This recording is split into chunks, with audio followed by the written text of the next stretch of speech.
I came to St. Thomas in 1969. A cradle to grave Episcopalian. I was baptized here 68 years ago. Grew up in Sunday school. Been active here all my life. I found St. Thomas in 1967 after moving from Mount Vernon. We live in Larchmont and we have been at St. Thomas for about seven years now. We're from the Bronx. We are cradle to grave Episcopalians. We live in Mamaroneck. We've been here for 8 years. And I moved into the Regatta apartment building, which is right on the corner near here. And I looked around for the nearest Episcopal church. And here it is. Since I was born, I was baptized here when I was 5 months old. I've been a member now of St. Thomas for just under 3 years. We live here in Mamaroneck. We've been a member of this church since 1982. The mission of St. Thomas Church is to be Christ's hands and heart in this world, and in this case, in this particular community of Mamaroneck. And what that means is that we are instructed and driven by the gospel imperatives and listen to what the needs are of the community. I think because St. Thomas, for me at least, is a place where everyone really is welcome. It's a place where people feel like they can come as they are. So often I think people feel they need to look a certain way to come to church, or wear certain types of clothes, or believe a certain way. And St. Thomas is truly not that kind of place. Well, to me, it's always been a family. Everybody's accepted, which is a really important part for me. Doesn't matter anything, color, sex, other religion, anything. You'll find a welcome here at St. Thomas. It really, to me, is a great reflection of the kingdom of God. It looks more like what I believe the kingdom of God is to look like. All people of all shapes, sizes, colors, races, creeds. And I think that's what's the beauty of being here. We've had all types of people that join our church, which we love, and we welcome them. We are now getting a lot more young families with children, and that is always a good sign. Which I tell my friends, they're like, oh, you go to church? Are you super religious? And I'm like, I mean, I go to church, but it's not that kind of church. It's like cool church. I kind of like the music. Even when there's a choir that's obviously much more skilled than I am as a singer, I often get booed in church. I am able to participate. I think you will be enlivened by what you hear preached. I think that people will be enlivened by the music, the diversity of the music. We are blessed with a phenomenal director of music who is certainly very rooted in our Anglican tradition. Every week we have a different focus, and so one week can be our Anglican tradition, another week will be world music, another week would be those old chestnut hymns, Abide With Me, the things that we know, the really Americana gospel. My name is Eric Milnes, and I'm the Director of Music and organist at St. Thomas Church, Mamaroneck. The music program at St. Thomas reflects and honors the wonderful diversity and breadth of cultural and spiritual background of the worshipers in this vibrant parish.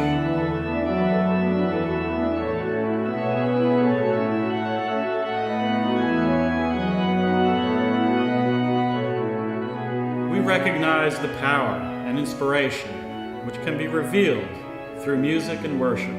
It is a fundamental component of our community worship life.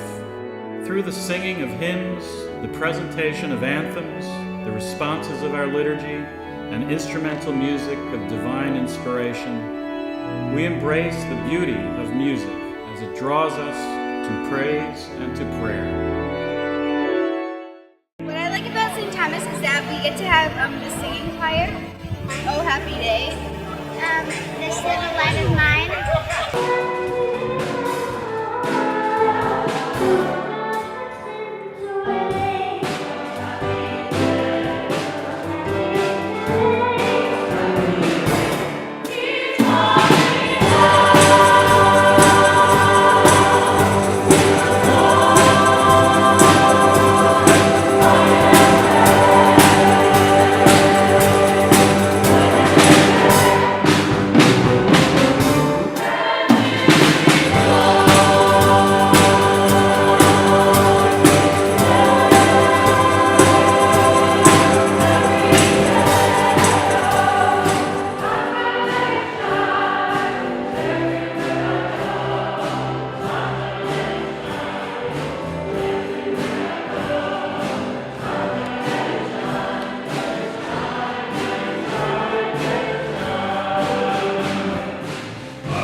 music really, I think, inspires us to kind of step away from our frozen chosen mentality. And our choir, nobody like our choir.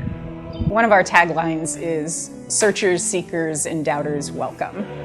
And I love that because I feel like that applies to all of us. At any given time, we can find ourselves in one of those categories. So my hope would be that someone would feel when they were walking through the door that it's okay, whatever it is they're seeking for, whatever they're searching for, even if they don't know why they're being drawn into the church, that would be okay.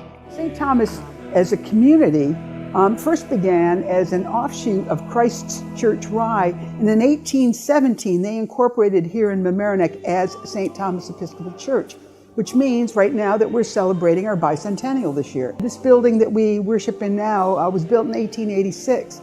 It was built by the Arnold and Constable families. James Fenimore Cooper, the writer, was the senior warden here.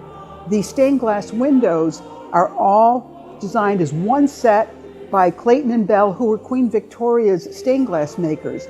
And they were ordered from England and set in their entirety over here and all put in at the same time.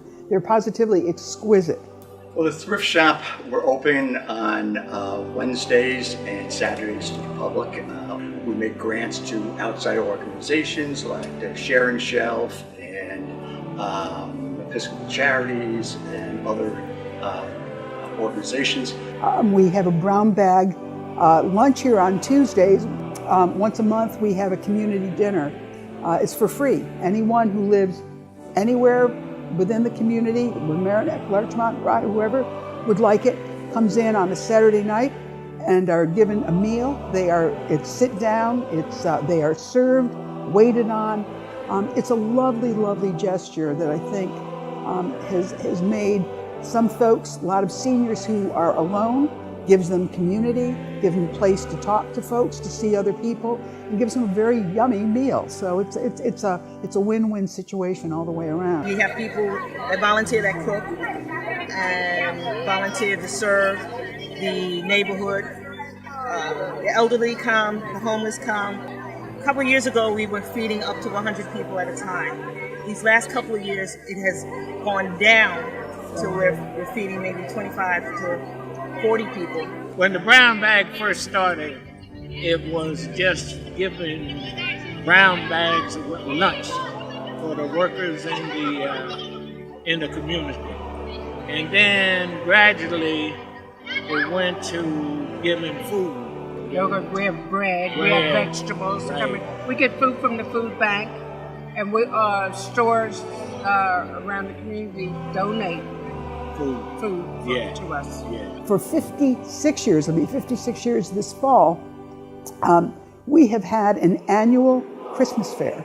And the Christmas fair, every single cent that is made, every cent, 100%, goes out to a charity that we choose sometime in the fall to be beneficiaries. So we've given money to Head Start. This year we gave the money to At Home on the Sound, which is an aging in place organization. And I'm delighted to say that last year we gave the most money that we've ever earned at a fair. It was $13,000, and it really makes a big difference. So we do good. We do good. So much, so many people say, the church, it's not relevant. It's not today. It's all happened 2,000 years ago.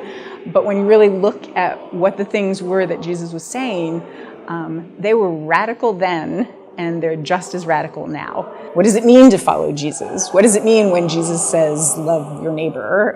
What does it mean when Jesus says, go out and spread the word? So we have Sunday school classes in the morning starting about 9:45 before the worship service starts. The kids come in and there's all kinds of age-appropriate activities, lessons for them starting around age 3 or 4. And going straight up through middle school, we have what they call junior youth group. And the junior youth group is a really great group of middle school age kids. And again, they tend to really look at some of the contemporary questions of what does it mean to be a Christian?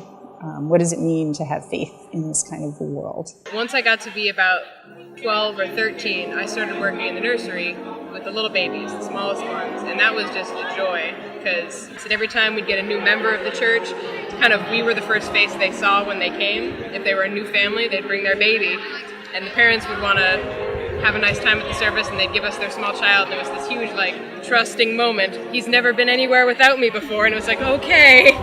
It was really fun. It was a great time. We love to have the kids in the service. We don't mind, Carol and I don't mind crying during our sermons or children wandering around. It's great, but sometimes parents feel more comfortable if their kids are cared for in a safe environment.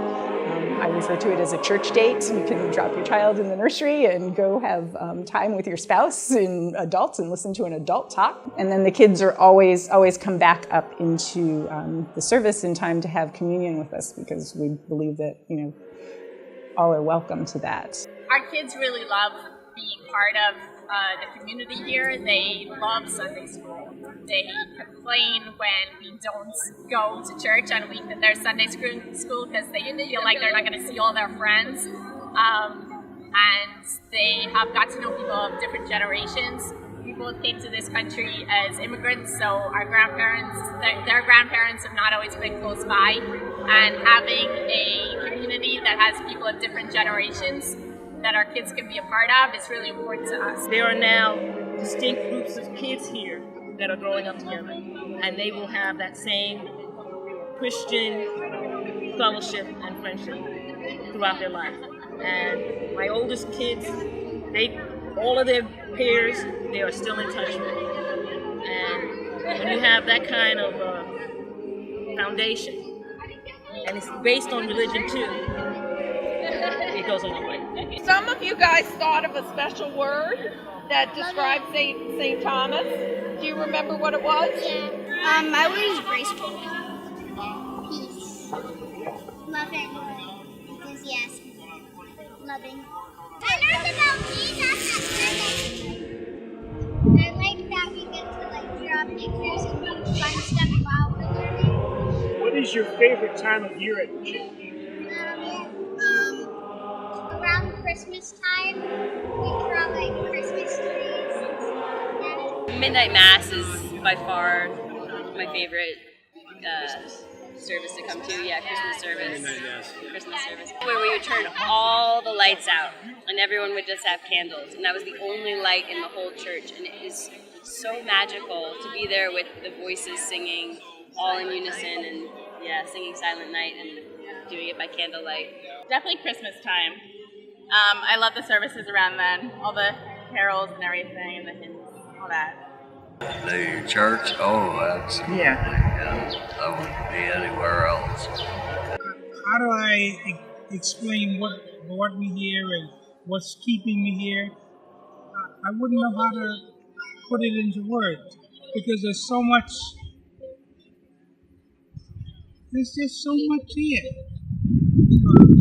We found St. Thomas online searching for a church that I wanted to try out and be a part of. And I remember right away, Pastor Carol just grabbed me up by the side, introduced herself when she saw me walk in as a new member.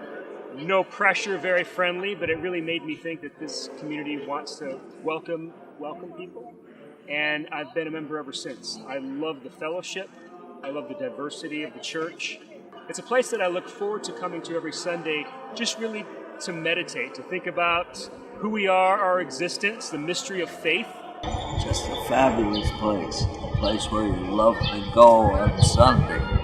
That's part of the way that we can put it. That's the way I always feel about it. So I'm very privileged to be part of this, and I would encourage anyone who's ever thinking about just trying something out to come to St. Thomas. It's a really welcoming place. And it was one of the great joys in our life to come to this church. And we enjoy it, and we'll be here until the end. This is a place of great promise. It's a place where you see that there's tremendous potential and the ability for growth in a lot of ways, not only in terms of size, but in terms of spiritual growth. And to mobilize a community to go out and do that was really what made me want to be here at St. Thomas as the rector.